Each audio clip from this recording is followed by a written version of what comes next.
लग्नाआधीची नवऱ्याची जवळची मैत्रीण हा विषय म्हणजे सगळ्या स्त्रियांच्या कपाळाला आट्या आणणारा विषय.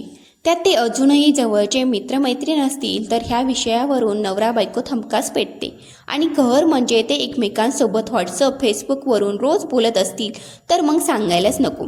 अशाच एका विषयावर एक काल्पनिक कथा. मी कला, मी माझा नवरा आदित्य, आई बाबा दीर असं आमचं कुटुंब. आई बाबा मुलीसारखी आणि दीर बहिणींपेक्षा जास्त जीव लावतो. तसं मी सगळ्यांना लग्नाच्या आधीपासूनच ओळखते.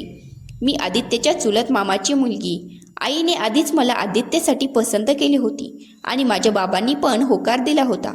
हे मला आधीपासूनच माहीत होतं, फक्त आदित्यला माहीत नव्हतं आधी. तर माझा आदित्य सांगू तेवढं कमीच आहे त्याच्याविषयी. म्हणजे असाच होता मनात माझा साजन ग. स्वप्नी पाहिला तसा भेटला माझा साजन ग.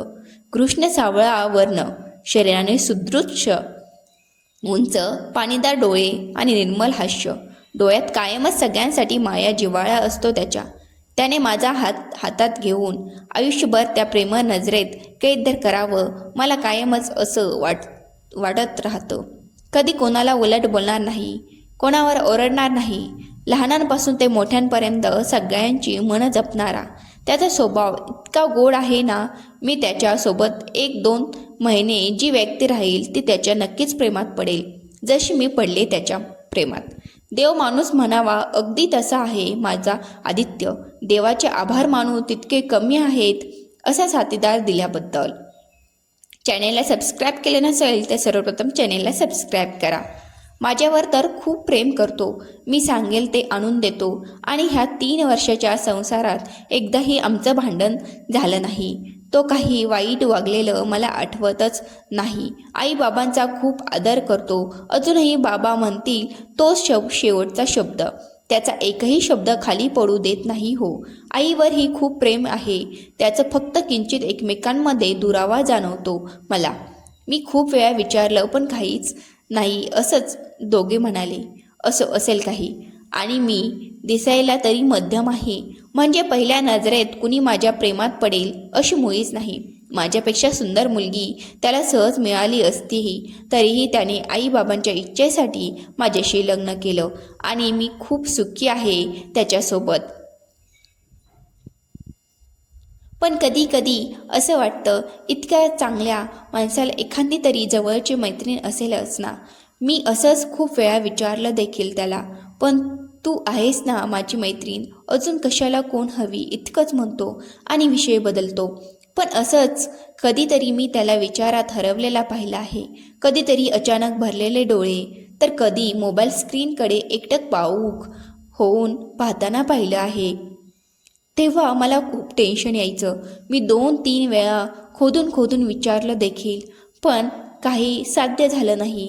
त्याच्या नकळत मी त्याचा मोबाईल पण चेक केलाय, पण ना कोणी अनोळखी फोटो मिळाला ना अनोळखी फोन नंबर. संशय घ्यावा असा माणूस तो नाहीच. त्यामुळे मी सोडून दिलं होतं. शोध घ्यावा असं कधी वाटलं नाही मला, पण आज वाटलं. आज माझ्या घरी एक मुलगी तिच्या लग्नाची पत्रिका घेऊन आली होती. पत्रिका जाऊ देत मी स्वतः मुलगी अजून तिच्याकडे वेड्यागत पाहत राहिले. इतकी सुंदर दिसत होती ती. माझ्या इतकीच उंचीला, पण एकदम मेंटेन बॉडी. नक्कीच योगाभ्यास करत असावी. सुंदर लाघवी हास्य, फिक्कट निळ्या रंगाची साडी, पदर एका बाजूने मोकळा सोडलेला, एका बाजूने खुले सोडलेले, तिची लांब सडक केस. बापरे किती सुंदर होते ती. कॉफी रंग आणि छान अशी चमक. तिची इतकी लांब आणि सुंदर केस पाहून मला माझ्या हातभर केसाची किवच आली. उजव्या हाताला घड्याळ आणि डाव्या हातात पर्स. तिच्या सावल्या सौंदर्यावर ते सगळं खुलून दिसत होतं. आणि तशीही कोणतीही अविवाहित मुलगी साडीमध्ये खूप सुंदर दिसते आणि ही तर कडक दिसत होती. अजून एक पेज लिहिता येईल इतकी सुंदर होती ती. पण जास्त तारीफ नको ना. मी घरात एकटीच होती. तिने सरळ दारात उभी राहून आदित्यचं घर हेच का असं विचारलं. मी ह्या आधी तिला कधीच पाहिलं नव्हती. मी हो सांगून तिला आत यायला सांगितलं. किती गोड हसते ती. तू कला ना. मला तिने कसं ओळखलं मला प्रश्नच पडला.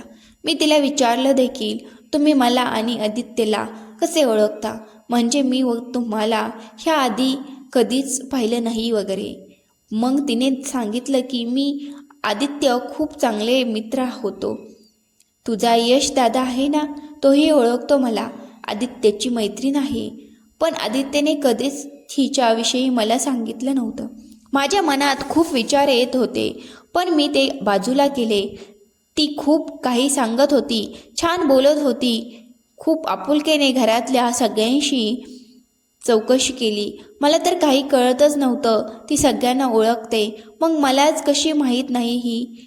ती इतकी सुंदर मराठी बोलत होती, इतकी स्पष्ट, शुद्ध आणि अस्सलखलीत की मला तिच्यासोबत बोलायला शब्दाची जुळवाजुळव करावी लागत होती.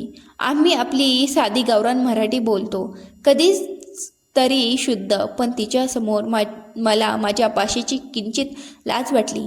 ती नक्कीच खूप शिकलेली असणार, विचारू का हिला?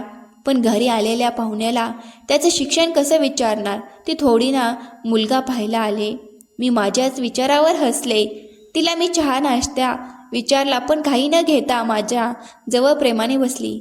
माझ्या हातात तिच्या लग्नाचं कार्ड आणि 2 कॅडबरी डेअरी मिल्क मोठेवाले देऊन म्हणाली, मी इकडे नसते राहायला, पण बाबांची इच्छा आहे की माझं लग्न गावाकडेच व्हावं, त्यामुळे इकडे येणं झालं. आलीच आहे तर म्हटलं आदित्य आणि तुला भेटूनच जावं. तुमच्या लग्नात तर मला नाही जमलं यायला, पण तुम्ही सगळे आवर्जून या. मी वाट पाहीन सगळ्यांची. प्लीज आदित्यला सांग मी आले होते म्हणून. त्याला सांग त्याला यायचंच आहे माझ्या लग्नात, नाही तर मी रागवेन. आणि एक सांगू, खूप लकी आहेस तू जे तुला आदित्य मिळाला. इतकं म्हणून ती गेली आली माझ्या डोक्यात विचाराचे किडे सोडून गेली. एकतर ती आदित्यला एकेरी नाव साध घालत होती, म्हणजे ते जवळून एकमेकांना ओळखत असणार. मैत्रीण आहे मग मला कधी बोलला का नाही? मी किती वेळ विचारलं, पण हिच्याविषयी कधीच काही बोलला नाही का?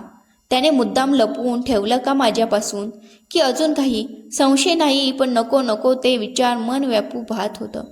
संध्याकाळी काय ते कळेलच आदित्य की म्हणून मी सगळे ते विचार गॅसवर पेटवून स्वतःला कामात गुंतवून घेतलं. तरीही तिचे विचार मनात येत होते. ती किती सुंदर दिसते, तिची हसण्याची स्टाईल, भाषा, तिची केस आपल्यासारखीच असून देखील आपल्यापेक्षा किती वेगळी आणि सुंदर दिसते ती. मीही तिच्यासारखी दिसायचा प्रयत्न करेन. कला, किती गच्चा राहतेस तू, सुधर जराशी, असे काही बाई विचार करत. कधी संध्याकाळ झाली कळलं देखील नाही. आदित्याला जेवण उरकलं. मीही पटापट कामं उरकून माझ्या रूममध्ये गेले. आदित्य नेहमीसारखा मोबाईलवर मेसेज वगैरे चेक करत बसला होता. मला पाहून नेहमीसारखा मी बाजूला बसावी म्हणून सरकला. मी कार्ड आणि कॅडबरी त्याच्या हातात दिले. त्याने माझ्याकडे पाहून हे काय असं विचारलं. ते एक मुलगी आली होती आपल्या घरी, तुला विचारत होती म्हणे, तुझी जवळची मैत्रीण आहे आणि सगळ्यांना नीट ओळखत होती ती. मग माझ्यापासून काय का लपवलं तू तुझी कुणी मैत्रीण आहे म्हणून? ते वाच आधी आणि सांग मला कोण आहे नक्की ती. मी नक्कीच रागवले. काहीही काय बोलतेस वेडे तू, जुन्या ऑफिसच्या मॅम वगैरे असतील, असं म्हणून त्याने ते कार्ड उघडलं. त्याने कार्डमध्ये ते नाव वाचलं आणि तो भितरलाच. त्याची नजर कावराबावरी झाली होती. ते वाचून जणू त्याचा श्वास जागीच थांबला असावा असं काहीतरी. किंचित धाप लागल्यागत झालं त्याला. मी विचारलं, काय झालं?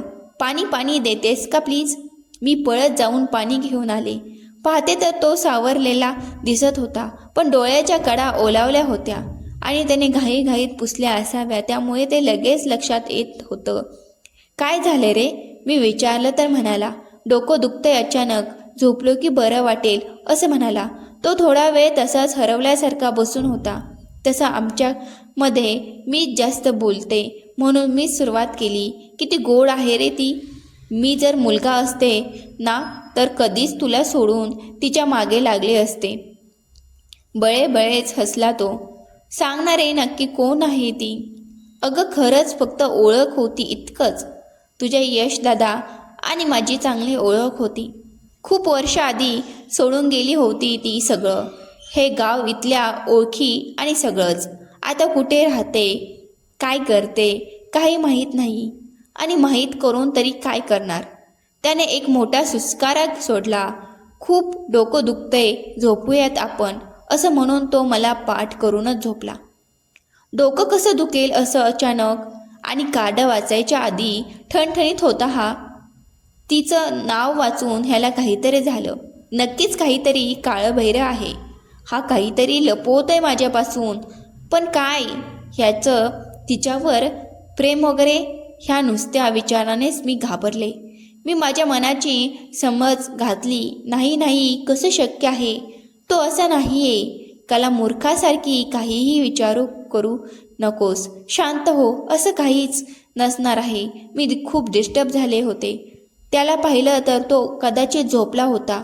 खूप प्रयत्नाने मी माझ्या विचारांना दूर लोटले. ते काय आहे ना, माझं खरंच खूप प्रेम आहे त्याच्यावर, आणि तो माझ्या व्यतिरिक्त अजून कोणाला प्रेम करत असेल हा विचार सहन नाही होत ना. असो, मीही झोपले होते. पण 2-3 तासांनी मला माझ्या बाजूने दबलेल्या हुंदक्याचे आवाज येत होते. मी अर्थातच झोपेत होते, पण कुणी तरी उशीत तोंड कोंबून रडल्याचं मला स्पष्ट जाणवत होतं. मी तर खूप घाबरले होते. मी आदित्यला उठवायला वळले होतेच, तर तोच डोळे पुसत चुळत उठला. मी पटकन डोळे बंद केले. तो अजूनही हमसत होता. आई शपथ, म्हणजे हा स्वतः रडत होता का? विचारावंसं वाटलं तर त्याने दुसऱ्या हाताने ते कार्ड बाजूला ठेवलं आणि वॉशरूमला गेला. मी पाहिलं तर कार्ड ओलं होतं. म्हणजे हा तिच्याचमुळे आता रडायची वेळ माझी होती. एकतर ती इतकी सुंदर होती की तिच्यासाठी कोणीही माझ्यासारख्या 100 बायका सोडेल. तो फ्रेश होऊन आला. मी झोपायचं नाटक केलं. माझ्या उशा शेजारी बसून माझं डोकं कुरवाळत बसला. काही क्षण मला काही सुचत नव्हतं. पुन्हा नको विचारूस, ती माझी कोण आहे. मी नाही सांगू शकणार, आणि तू समजूही नाही शकणार. स्वतःच्या विस्कटलेल्या आयुष्याची काय ओळख सांगू तुला मी. पण मी आपल्या नातेशी एकनिष्ठ आहे आणि कायमच राहीन, इतकं म्हणून तो झोपला. मी जागीच थरारले होते. तो झोपला आणि माझी झोप मात्र उडाली होती कायमची. म्हणजे आदित्य आणि मारवा. आदित्य, तिच्यावर प्रेम. मला हे वाक्य मनातल्या मनात देखील पूर्ण करायची हिंमत होत नव्हती. विचारामध्येच पहाट झाली. मी रात्रभर जागीच होते. सकाळी उठले. डोकं खूप दुखत होते. त्यापेक्षा मनात काहीतरी जड जड वाटत होते. कसे तरी सकाळची कामे उरकली. नाश्त्याला सगळे आले, पण आदित्य नव्हता. कोणाला काही न सांगता देव जाणो कुठे गेला होता. मी त्याच्यासाठी नाश्ता काढून आवराआवर करून घेतली. 3 तास होऊन गेले. ह्या माणसाचा पत्ता नाही. म्हणून मी त्याला कॉल केला, तर फोने रूममध्येच. ऑफिसला कॉल केला 2 वेळा, कुणी उत्तर दिलं नाही. माझा जीव कासावीस झाला होता. पुन्हा केला तेव्हा कुठे फोन उचलला केला. विचारलं तर तो ऑफिसला गेलाच नव्हता. आता माझं डोकं खराब झालं होतं. हा नक्कीच तिला भेटायला गेला असणार. मी आतल्या आत धुमसत होते. घरी येऊ देत मग सांगते कला काय आहे ते. यश दादाला विचारून उगीच घरात सगळ्यांना कळलं असतं, म्हणून मी त्यांना हे काही विचारलं नाही. माझ्या डोक्यात विचारांनी नुसतं थैमान घातलं होतं. मला कसले विचार येत होते. आदित्य आणि मारवा एकमेकांना भेटत आहेत. तो तिच्याकडे एकटक पाहत होते. ती लाजते. त्याने तिचा हात हातात घेतलाय. ती अलगद त्याच्या मिठीत शिरते. मला संशय नव्हता घ्यायचा त्याच्यावर, पण आता जे घडत आहे ते डोळ्यासमोर, ते मी डोळसपणे कसं झिडकारू. शेवटी बायकोचं मन आहे ते मी कसं सहन करणार होते ते. माझा प्रचंड मनस्ताप होत होता. तो घरी आला की मी सरळ त्याला विचारणार होते. शेवटी माझ्या आयुष्याचा प्रश्न आहे. संध्याकाळी नेहमीपेक्षा 1 तास उशिराच तो घरी आला. चेहरा उतरलेला दिसत होता, तरीही कृत्रिमपणे हसण्याचा प्रयत्न करत होता. मला वाटून गेलं हा आजच असा मुखवटा घेऊन असतोय की आधीपासूनच असं आहे की मी नीट लक्ष दिलंच नाही त्याच्याकडे. त्याच्या हसणाऱ्या चेहऱ्यामागे त्याचा खरा चेहरा असावा का, ज्यावर भूतकाळाचे काळे वर्ण असावेत. माझं काही चुकलं आहे का की मीच ओळखू शकले नाही त्याला. माझं मन नकळत दुहेरी विचारात हरवून गेलं. मी स्वतःला सावरलं असेल ते असेल, पण जे घडत हे त्याचा आधी सोक्षमोक्ष लावायला हवा. मी रूममध्ये गेले, सरळ दार लावून घेतलं आणि सरळ मुद्द्यालाच हात घातला. कुठे गेला होतास न सांगताच? सॉरी अगं, ऑफिसला अर्जंट काम निघालं म्हणून लगेच न सांगता जावं लागलं आणि चुकून फोन घरीच राहिला. तो कसा तरी नजर चोरून म्हणाला, हा चक्क खोटं बोलला माझ्याशी. माझ्या कानावर विश्वास बसत नव्हता. इतके वर्ष ज्या माणसाने माझ्यापासून एकही गोष्ट लपवली नाही, तो माणूस चक्क खोटं बोलतोय माझ्या तोंडावर. माझी तळपायाची आग मस्तकात गेली. शांत वगैरे गेलं खड्ड्यात. हा बाहेर जाऊन शेण खाणार आणि आम्ही ह्यांच्या इज्जती सांभाळत राहायचे. खोटं बोलू नकोस आदित्य. ऑफिसला कॉल केला होता मी, तू तिकडे नव्हतास. आणि काय रे, काय होतंय तुला ह्या 2 दिवसात? ती मारवा आल्यापासून होतंय ना हे सगळं? तिलाच भेटायला गेला होतास ना? सांग ना, लाज नाही वाटली? बाहेर तोंड काळं करायचं होतं तर माझ्यासोबत लग्न का केलं? तो काहीच बोलत नव्हता. कदाचित असं काही घडेल ह्याची त्याला अपेक्षा नसावी. तो गप्प होता म्हणून मला जास्त राग येत होता. गप्प आहे म्हणजे ह्याचा गुन्हा ह्याला मान्य आहे असा अर्थ होतो. तो काहीच न बोलता रूममधून बाहेर जात होता, तर मी त्याला अडवलं. बाहेर गेलास ना तर सरळ आईबाबांसमोर गोंगाट भरेल की कळलं? आणि तीही इतकी सतीसावित्री बनवून माझ्या घरी आली होती. लाज नाही वाटली माझ्या पायरीवर पाय ठेवायला तिला? शी, घाणेरडी कुठली. लग्न झालेल्या माणसाबरोबर संबंध ठेवते आणि वागते कशी जशी देवीच. माझंही तोंड सुटलं होतं. तिच्याविषयी एक अक्षर देखील वाईट नकोय हा तुझ्या तोंडातून मला कळलं आणि मला न जुमानता सरळ दुसऱ्या रूममध्ये जाऊन झोपला. आमचं पहिलं भांडण. मी खूप रडले त्या रात्री. असल्या माणसासोबत कशाला राहायचं? त्याला तिचं आवडते, मग मी का राहू इथे? मी सकाळी सगळं उरकून आईबाबांना थातूर माथूर कारण देऊन त्यांच्या समोरून माहेरून आले. एका शब्दाने देखील अडवलं नाही त्याने मला. म्हणजे त्याच्या लेखी मी काहीच नाही. माझी किंमत शून्य आहे तिच्या समोर. मी मनात त्या मारवाला खूप शिव्या दिल्या, खूप जास्त. तिच्यामुळे माझ्या आयुष्याचं वाटोळं झालं होतं. मला खूप राग आला होता, इतका की 2 दिवस त्याचे येणारे कॉल मी घेतलेच नाहीत, ना मेसेजेस उत्तर दिलं. इतकंच काय तर 3ऱ्या दिवशी सरळ फोन बंद करून ठेवला. माझ्या आईबाबाला काही कळू दिलं नाही, पण 5व्या दिवशी तो मला घ्यायला आला. मी तोपर्यंत घटस्फोट वगैरेचा विचार करून मोकळे झाले होते. खरेपणी असं काही करायची माझी हिंमत नव्हतीच, पण रागत मी ठरवलं होतं. तो आला तसा मी दार आतून बंद करून बसले. आई बाबा मला आवाज देत होते, मी कोणालाच उत्तर दिलं नाही. मग तो आला, कला, तीच प्रेमळ साध, पण मी आवाज दिला नाही. मी रागात माझं लग्न झालं आहे, मला सगळं सांभाळावं लागतं वगैरे सगळं विसरून गेले होते. आई बाबांना त्याने काहीतरी सांगितलं असेलच मी का रागावले आहे ते, त्यामुळे मला इतकं टेन्शन नव्हतं. त्याने पुन्हा आवाज दिला, सगळं सांगतो तुला, आधी घरी चल प्लीज.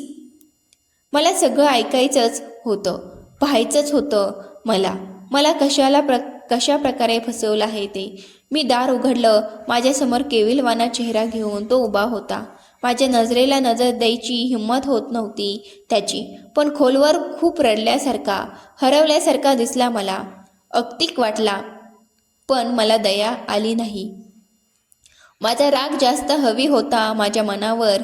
त्यावेळेस गाडीत बसले तो एकही शब्द बोलला नाही. मला तरी काय पडली होती, मीही बोलले नाही.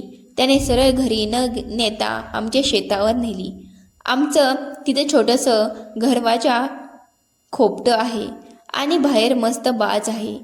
त्यावर आम्ही बसून मस्त शेत हिरवळ न्याहाळत बसतो.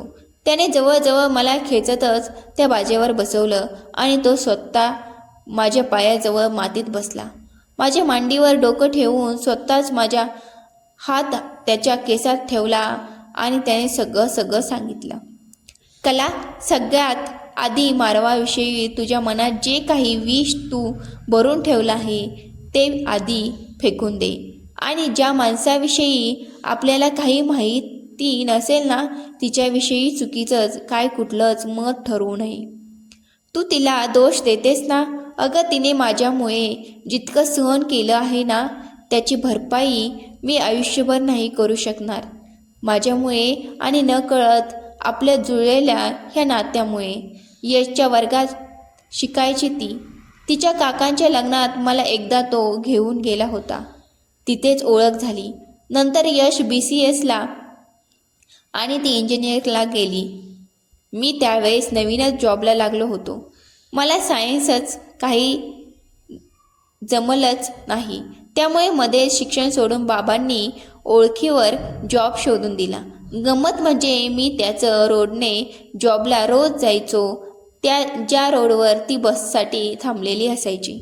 आमची सकाळी जाण्याची वेळ एकच होती. 1-2 वेळा नॉर्मल ओळख म्हणून मी तिला स्माईल दिली. ती ही ओळख द्यायला लागली.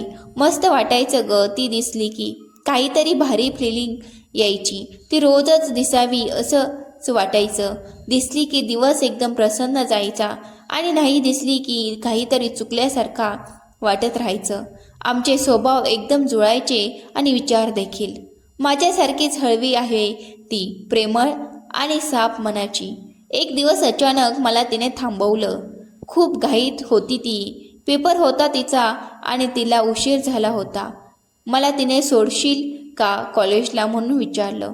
मी तर एका पायावर तयार होतो. तिला सोडलं कॉलेजला. तेव्हा मला कळलं की माझं ऑफिस तिच्या कॉलेजच्या फक्त 2 स्टेशन पुढे होतं. आमचा रस्ता पण एकच होता. मला त्या दिवशी तिचा फोन नंबर मिळाला. तुला काय सांगू, काय खुश होतो मी त्या दिवशी. खूप म्हणजे खूप. आम्ही हळूहळू मेसेजवर बोलू लागलो. हळूहळू एकमेकांना सगळं शेअर करू लागलो. मेसेजवरून कॉल, वेळ मिळेल तसं मी माझ्यासोबत बोलू लागली. मी आठवड्यातून 2 वेळा तिला कॉलेजला सोडू लागलो. तिचा मी बेस्ट फ्रेंड झालो आणि माझ्यासाठी ती माझं आयुष्य. खूप काळजी घ्यायचो आम्ही एकमेकांची. तिचा यशसोबत आत काही संबंध उरला नव्हता, पण माझं नवीन नातं जुळलं होतं तिच्याशी. ती भेटली की दिवस अगदी फुलपाखरासारखा जायचा. तिच्यासोबत बोललो की जेवण खाण्याचं काही भान राहत नसायचं. तिला ना खूप शिकायचं होतं, मोठं नाव करायचं होतं. मलाही ती कॉलेज चालू कर, पुन्हा शिक्षण पूर्ण कर सतत सांगायची. मी हे सोडून तिचं सगळं ऐकायचो. ती कितीही मोठी झाली, शिकली तरी मला कधीच अंतर देणार नव्हती इतका माझा तिच्यावर विश्वास होता. कारण तीही माझा एकही शब्द झाली पडू देत नसायची. तिच्यासोबत राहून तिच्या प्रेमात अखंत बोललो होतो मी आणि तिच्याही मनात प्रेमाचं अंकुर फुटलं होतंच. तिच्या डोळ्यातून ते स्पष्ट दिसत होतं, पण ती पुढाकार घेणार नव्हती. एक दिवस मी तिच्यासोबत तिच्या कॉलेजला गेलो होतो. माझ्यासाठी तिने तिचे 2 तास बुडवले. खूप गप्पा मारल्या आम्ही. समोरासमोर बसून ती माझ्या डोळ्यात डोळे घालून बोलत होती. तिच्या डोळ्यात माझ्यासाठी आदर आणि प्रेम मला स्पष्ट दिसायचा आणि माझ्या डोळ्यात त्या दिवशी तिला तिच्यासाठीच प्रेम दिसू नये म्हणून मी नजर चोरून बोलत होतो. तीच ते गालातल्या गालात हसणं, ओठांच्या हळूवार हालचाली, लाजून नजर चोरणं मला वेड लावून गेलं होतं. खूप गोड आहे ग ती. त्या दिवशी पहिल्यांदाच मी असा एकटा म्हणजे आम्ही दोघांनी सोबत वेळ घालवला होता. घरी आलो तर गड जिंकल्यासारखं जाणवत होतं मला. इतका खूप होतो मी. तिचं इंजिनिअरिंगचं शेवटचं वर्ष होतं. ते झालं की मी तिला लग्नाची मागणी घालणार होतो आणि ती होत म्हणणार होती. मला पूर्ण खात्री होती आम्ही दोघेही आमच्याच विश्वात रमून गेलो होतो. खूप स्वप्ने पाहिली होती मी तिच्यासोबत. तिच्या मांडीवर डोकं ठेवून भविष्याची स्वप्ने रंगवायची होती. तिचा हात हातात घेऊन आयुष्याची वाट चालायची होती. तिच्या मिठीत शिरून हाजगाला विसरून जायचं होतं आणि खूप काही. तिच्यासोबत 5 वर्ष फुलपाखरासारखं गेली. तिचं शिक्षण पूर्ण झालं की मी तिच्या घरी जाणार होतो लग्नाची मागणी घालायला आणि मलाही ऑफिसमध्ये प्रमोशन मिळालं होतं. सगळं सुरळीत चाललं होतं. पण अचानक आईने एक दिवस घरात माझ्या लग्नाचा विषय काढला आणि तुला माझ्यासाठी पसंत केले सांगून टाकलं. बाबांचं पण तेच मत होतं. मी हादरून गेलो होतो. उभ्या आयुष्यात मी आई बापाच्या मनाविरुद्ध काहीच केलं नव्हतं. माझ्यासाठी आई बाबा मारवाला हसत हसत स्वीकारतील असं मी गृहीत धरून चाललो होतो. मी खूप घाबरलो होतो त्यावेळेस. एकतर आई बाबांनी ठरवून टाकलं होतं सगळं. तुझ्या घरीही बोलून झालं होतं. मी चांगल्या कचाट्यात सापडलो होतो. मी ओळखत होतो ग तुला, पण ओळखी व्यतिरिक्त कधीच काही भावना नव्हती.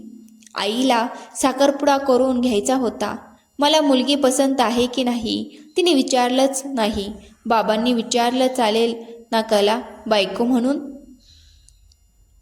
मी काहीच बोललो नाही. हो नाही काही नाही. हिंमतच नाही झाली. नक्की काय आड यायचं माहीत नाही. मी नेहमी ते बोलतील ते करत आलो होतो. त्यांना नाही बोलायची हिंमत झालीच नाही माझी. मी घाबरलो होतो ग खूप. काही निर्णय होत नव्हता. तिचे मेसेज कॉल आले. मी 4-5 दिवस टेन्शनमध्ये तिच्यासोबत एकही शब्द बोललो नाही. बाबांसोबत बोलायचा प्रयत्न केला पण नाहीच हिंमत नाही झाली.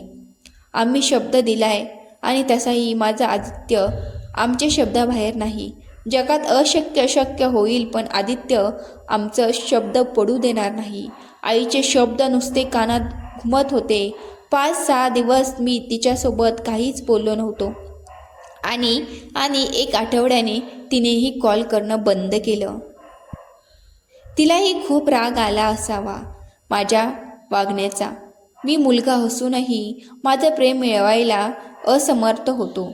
मला नाही माहीत नक्की काय आड येत होतं. आई बाबांसोबत तिच्याविषयी बोलायला आणि सगळ्यात मूर्खपणा म्हणजे मी तिच्यासोबत हे जे घरी घडत होतं त्याविषयी बोलायचं टाळलं. खूप हिंमत करून मी आईजवळ विषय घेतला. खूप समजावलं तिला माझं किती प्रेम आहे. केव्हापासून ओळखतो सगळं. ती किती चांगली आहे. घरी किती चांगले आहेत. खूप म्हणजे खूप समजावलं पण आई नाही ऐकली ग. म्हणाली बिगर जातीवाली पोरगी सून म्हणून मी स्वीकारणार नाही आणि जरी तू माझ्या मनाविरुद्ध काही केलं तर एकतर ती घरात राहील नाहीतर मी. आईचं असं वागणं मला अपेक्षित नव्हतं. ती का इतका बाऊ करते मला कळत नव्हतं.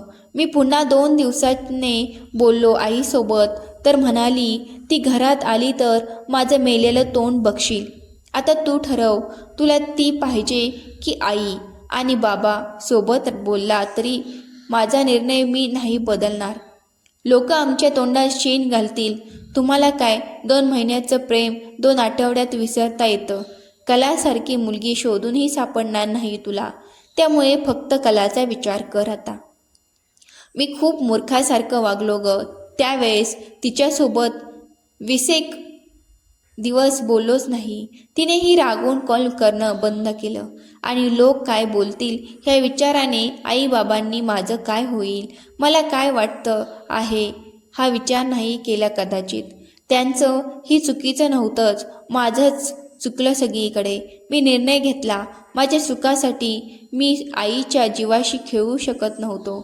तसं काही तिने खरंच केलं असतं तर ना मी आयुष्यभर सुखी राहू शकलो असतो ना मारवा ते गिल्ट घेऊन जगू शकली असती. शेवटी मी आईला सांगितलं तुला पाहिजे तसं कर पण पुन्हा मरायची भाषा करू नकोस. तुझ्यासाठी ती ऐकेल माझं. जाईल माझ्या आयुष्यातून कायमची. त्या संभाषणापासून आई आणि माझ्यात एक दुरावा निर्माण झाला. तो अजून तसाच आहे. जाणवला असेल तुलाही. आणि आमच्यात जे बोलणं झाले ते यशला सुद्धा नाही कळू दिलं मी. विषय तिथेच बंद झाला. साखरपुडा ठरला. मी स्वतः माझं आयुष्य, माझी स्वप्ने उद्ध्वस्त करून घेतली. मी स्वतः मारवाला हे सगळं सांगायला गेलो होतो तिच्या घरी. एव्हाना महिना व्हायला आला असेल. आमचा काही कॉन्टॅक्ट नव्हता. मी गेलो तेव्हा ती एकटीच रूममध्ये पडून होती. मला पाहताच तिने घट्ट मिठी मारली ग. काय नव्हतं त्या मिठीत. त्याचं मिठीत प्राण जावेत असं राहून राहून वाटलं मला तेव्हा. तिचे ओघळणारे अश्रू माझ्या पाठीवर ओघळत होते. त्या गरम अश्रूमध्ये पण तिच्या प्रेमाची ऊब मला जाणवत होती. तिचे हात माझ्या पाठीभोवती पुरत नव्हते म्हणून नखांनी घट्ट ओढलेला माझा शर्ट. तिच्या हृदयाशी धडधड. तिच्या ह्या 5 वर्षात प्रथमच होणारा इतका जवळचा स्पर्श सगळं माझ्या प्रेमासाठी होतं. तिची धडपड मला जाणवत असून ही मी स्वतःला रोखलं. ती माझ्या मिठीतच रडत रडत बोलत होती. आई गेले रे आदित्य अटॅकने. तिला खूप मिस केला मी. खूप एकटी पडले होते. पण कुठे हरवला होतास काय माहीत. रडून रडून दमले मी. तुझ्या कुशीत येऊन तू थोपटावं आईसारखं सतत वाटत होतं रे. बाबा बोलत आहेत आपण इथे नाही राहायचं. त्यांना सतत आईची आठवण इथे सतावते. त्यांनी ट्रान्सफर पण करून घेतले या. पण मला नाही जायचं. तुझ्यासाठी थांबायचं आहे. तू बोल ना. मला नको जाऊस. आपण बोलूयात ना बाबांसोबत. बोलूयात ना. बोलशील ना तू त्यांच्यासोबत. बोल ना आदित्य. मारवा मी तुला हे सांगायला आलो होतो की आईबाबांनी माझं लग्न ठरवलं आहे एका मुलीसोबत आणि थोड्या दिवसात साखरपुडा आहे आमचा.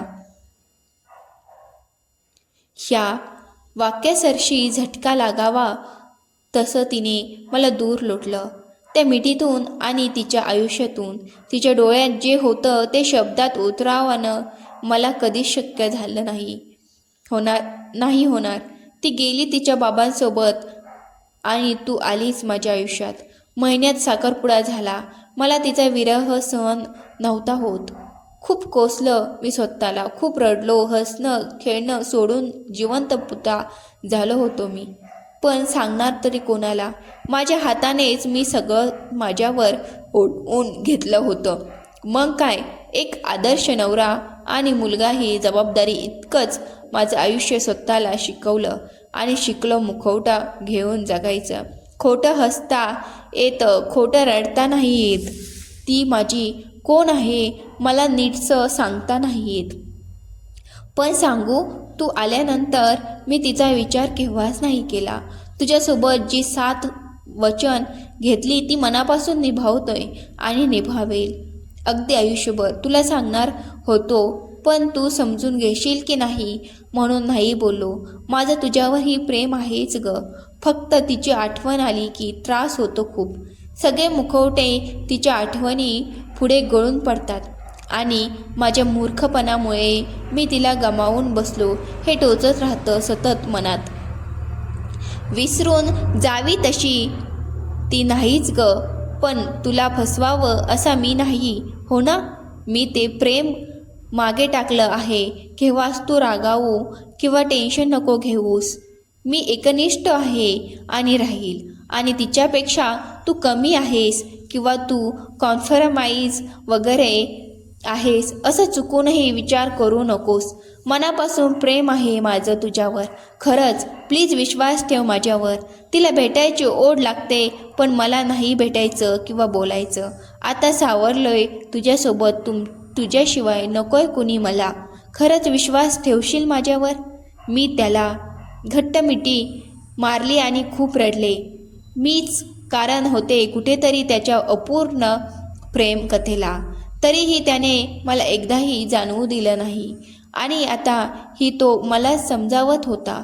मला खूप वाईट वाटलं आणि स्वतःचा रागही आला की मी ह्या माणसावर संशय घेतला. आणि पुन्हा तिची आठवण आली की माझ्यासोबत तिच्या आठवणी शेअर करायच्या हे प्रॉमिस घेऊन आम्ही घरी आलो. तो त्या रात्री खूप सुखाने झोपला. कदाचित मनावरचं मोठं ओझं कमी झाल्यासारखं मी रात्रभर त्याला पाहत बसले. ती लग्न झालं की कायमची जाणार होती. मला वाटत होतं यशने तिला शेवटचं भेटून यावं, म्हणून मी त्याला एकट्याला लग्नाला जायला म्हणाले. पण तो मला हट्टाने सोबत घेऊन गेला. अभिमानानेच माझी बायको म्हणून ओळख करून दिली त्याने तिला. मी तिला हे करून तिच्या भावी आयुष्यासाठी खूप शुभेच्छा दिल्या आणि मी स्वतः त्याला सांगितलं म्हणून त्याने देखील तिला हक करून शेवटचा निरोप घेतला. त्या 1-2 क्षणाची किंमत आदित्यसाठी आणि मार्वासाठी काय होती ते त्या दोघांबरोबर मीही जाणून घेत होते. ती इतकी जवळ असताना देखील त्याने एकदाही मला दुर्लक्षित केलं नाही. माझा हात एकदाही सोडला नाही. ती आली आणि गेली, पण मला तिचा मित्र देऊन गेली. आदित्य आणि माझ्या नात्यात नवीनच गोडवा आलाय. नवरा बायको सोबत आम्ही बेस्ट फ्रेंड झालो आहोत. तिची आठवण आली की तो तिच्या आठवणी शेअर करतो. म्हणतो आधी रडायचो, पण तुझ्यासोबत सोपं झालंय सगळं. मीही तिला विसरून जा वगैरे सांगत नाही. मी पात्र आहे त्यापेक्षा 10 पट जास्त प्रेम करतो तो माझ्यावर. अजून काय हवंय? आणि जिच्या वाटायचं होतं ते पूर्ण प्रेम त्याने माझ्या ओटीत ओतलं आहे. मग तिच्या आठवणींना ही जागा देऊ नये इतकी कृतज्ञ मी कशी वागू शकते? आणि मी तिला मनापासून स्वीकारली आहे आणि न रागवता न लाजता सांगेल, हो ती माझ्या नवऱ्याची मैत्रीण आहे. कथा वाचल्याबद्दल ऐकल्याबद्दल मनापासून धन्यवाद. चॅनेलला सबस्क्राईब केलं नसेल तर सर्वप्रथम चॅनेलला सबस्क्राईब करा, लाईक करा, शेअर करा. धन्यवाद.